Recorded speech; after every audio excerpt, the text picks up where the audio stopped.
The Hollywood elite are saying woke is back. It's no joke. But guess what? Piers Morgan disagrees. The famous analyst went onto MSNBC straight into the lion's den and said, no, instead, woke is in collapse. So which is true, folks? We'll tell you, as well as let you know what it means for the future of entertainment.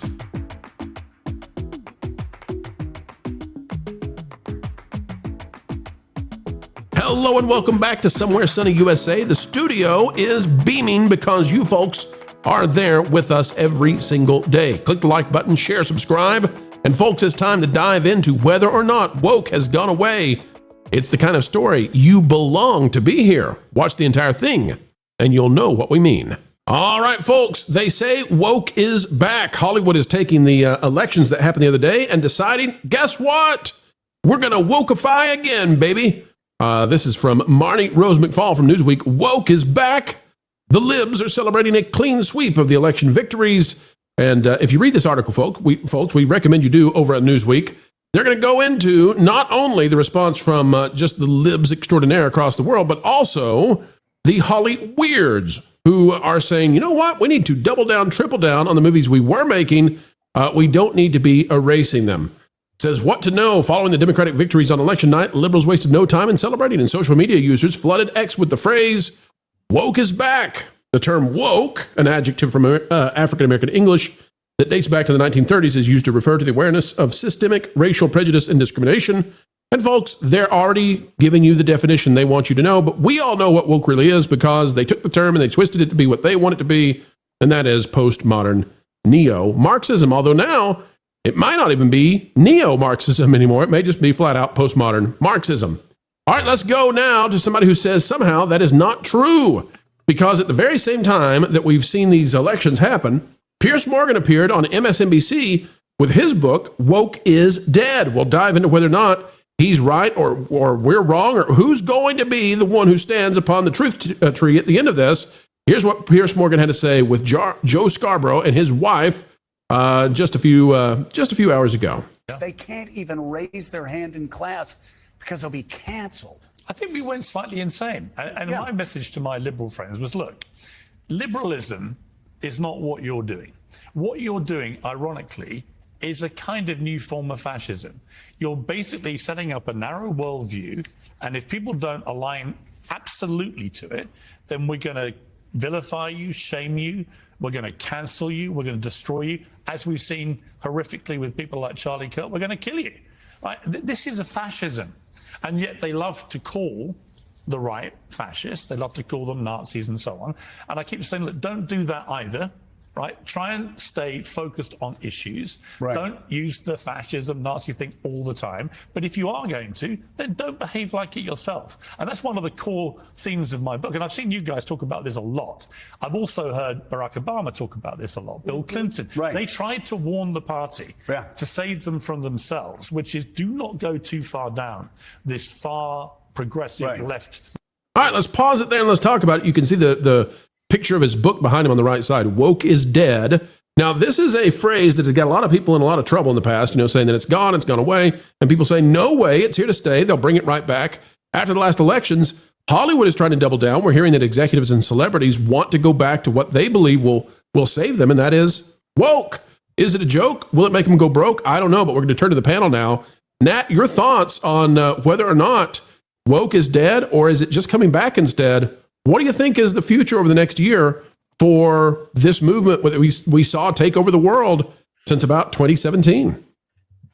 Well, I think a lot of people think it will continue to take over and they want to do it. And unfortunately, those are the people that have the microphones in a lot of cases and the traditional media and the Hollywoods and the people that think they're very important. But I think most normal people and regular people that were sick and tired of it continue to be so and are probably liking what's happening with the lowering of the temperature on the whole woke issue.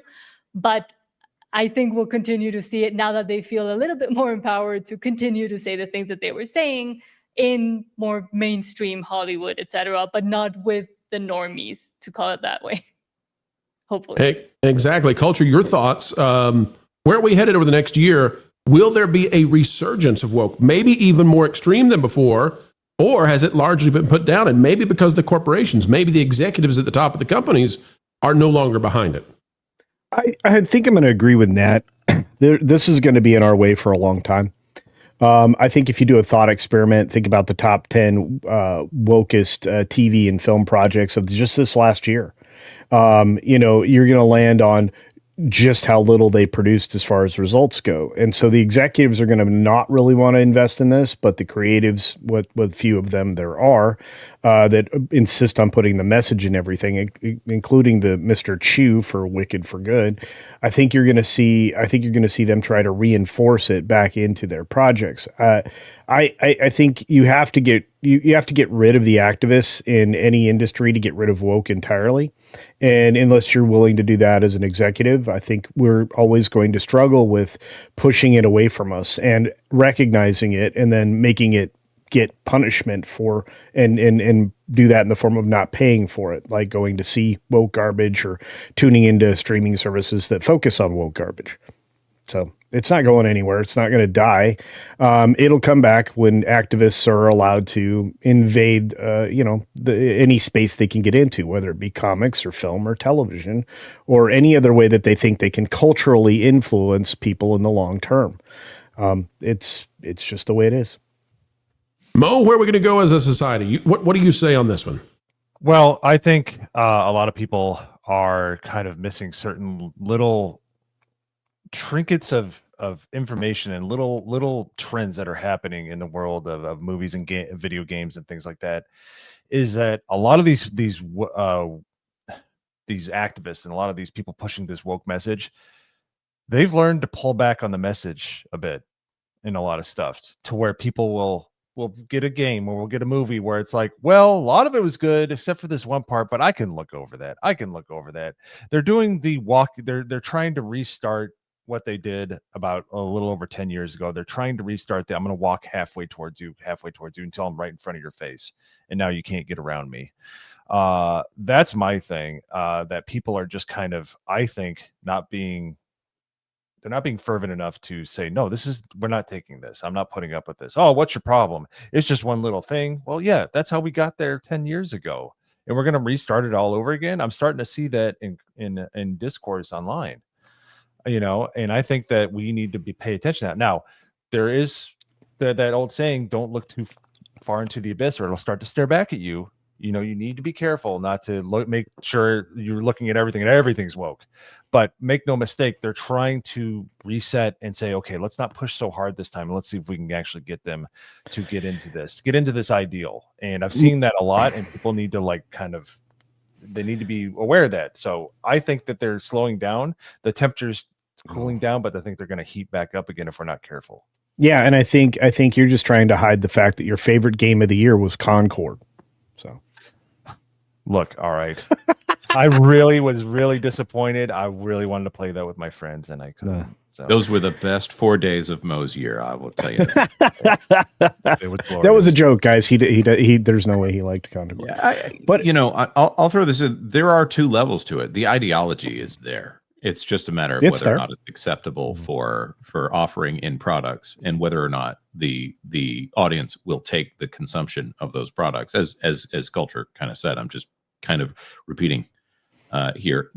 This has always been a thing out there in Hollywood. They have no actual morals, so they have to come up with some kind of moral stance that they view as revolutionary. That's why you get so many things from horrible people who would influence you towards horrible things that are like, well, we want clean water in Africa, so we're better than you.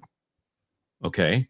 We'll go work in Africa. See ya. Yeah, exactly. You have more money than you could ever raise from me to try to get me to pay for it. So just do it, Bye. It seems to be more of a virtue signaling issue more of a virtue signaling issue than an actual stance that's being taken here. And then you'll get some people that are actually true believers, that will devote their entire career towards some cause. And that's fine.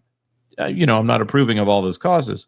But this is something where they will feel it is their civic duty to change the discourse in a certain way.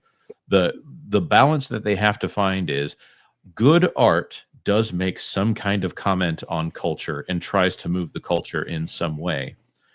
But they take that duty in a way that they think they need to spend $150 million on a movie that really needs to sell toys and merchandise, and try to corrupt that to make themselves feel better about themselves, and then get angry at the audience and say, no, they'll dig in their heels here.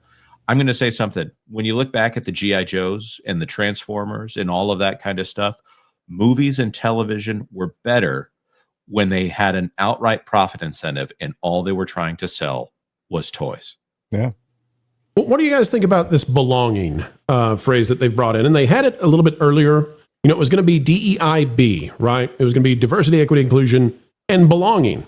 And now they've dropped the DEI part of it, and it's all about belonging. And I wonder if that is now sort of the umbrella that holds all the other things, but you can't say them out loud, so it's just belonging. It's bridging the gap, Pro. Yeah. Okay, tell us about bridge culture. Not everybody knows what that is. Well, the first letter is the giveaway. The first letter of bridge is belonging. This is Microsoft's version of DEI, and I'll let Jonas define the rest of it, because he had an entire channel breaking down the things that were happening in our culture in various ways.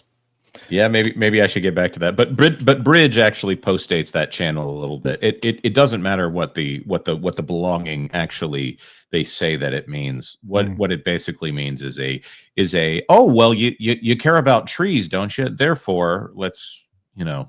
Well, I mean, Captain Planet put it best. Captain Planet, he's our hero. Having kids sing along to "Let's take pollution down to zero." Well, okay, what does it mean to take pollution down to zero? Guess who pollution is, kids? They mean you. You. That's right. And hey, look, all I know is that we're together on this. Yes. Together indeed. Together again. Hey, look, think about the things that came out this year, like Ironheart, more Last of Us, King and Conqueror, The Acolyte, Queen Cleopatra, Snow White. I can go through a giant list of the trash that came out. I think that the assessment there by Piers Morgan, who I enjoy watching very much, I think it's too confined to what's legitimately going to go on in culture going forward. I think he doesn't realize that there's so much money and effort and activism behind, you know, putting this out through the cultural web, that it's not going to ever, you know, I don't think it'll ever completely die. I think it's going to exist in the postmodernist, neo-Marxist, people out there that are pushing it through the education system. This is going to be a problem we were going to have to continually shun, and we're going to have to call it out when we see it, even if it's done in, as Mo said, a very minor way. People are willing to, or too willing to, allow for it to be overlooked. I don't do that. It's why, you know, the $105 million investment in another Disney property known as Predator, that's going to be in theaters this weekend, is going to fail, because I will call out the bologna sausage that's in that, and I will continue to do it on everything that comes out. And I think I'm not going to be the only one, although I was rather surprised that somebody I know who saw this had a mostly positive opinion about this, you know, disaster of a film. So we'll see. Nat, let's wrap it up here, and let me go to you and just ask, does woke, at least woke maybe, is on its back still, even after there's been a reinvigoration of it? Because the companies appear, at least for now, to have given up on putting some of the wokest stuff into kids' content.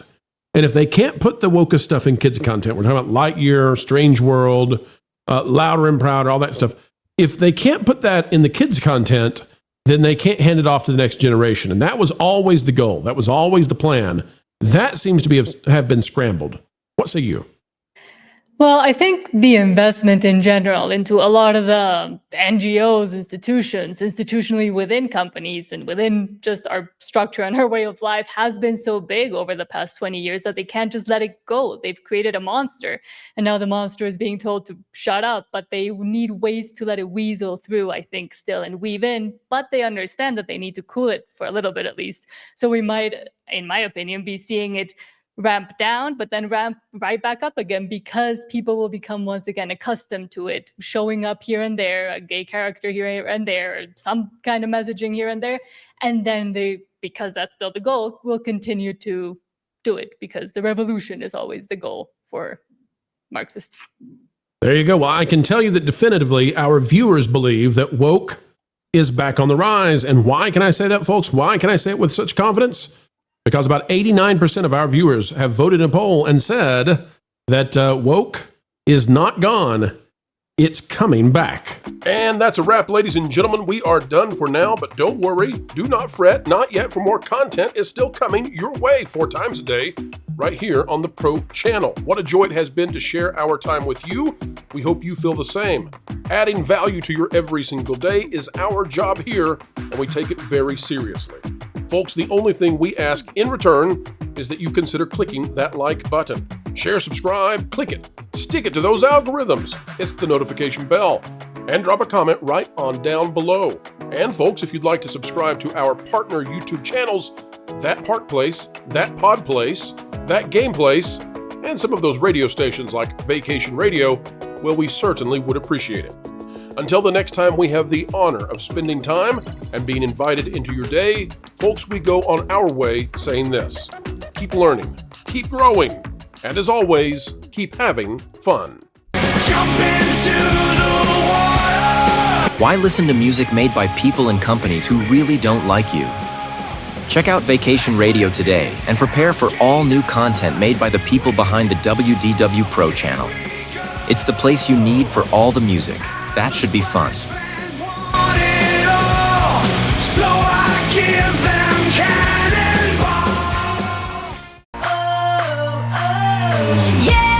Hundreds of songs, every genre you can imagine.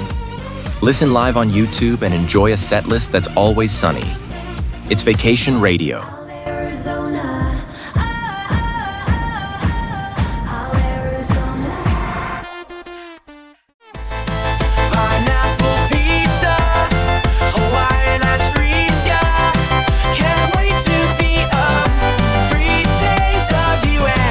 What are you waiting for? Every WDW Pro video has a link to Vacation Radio in the video description. Try it out and subscribe today.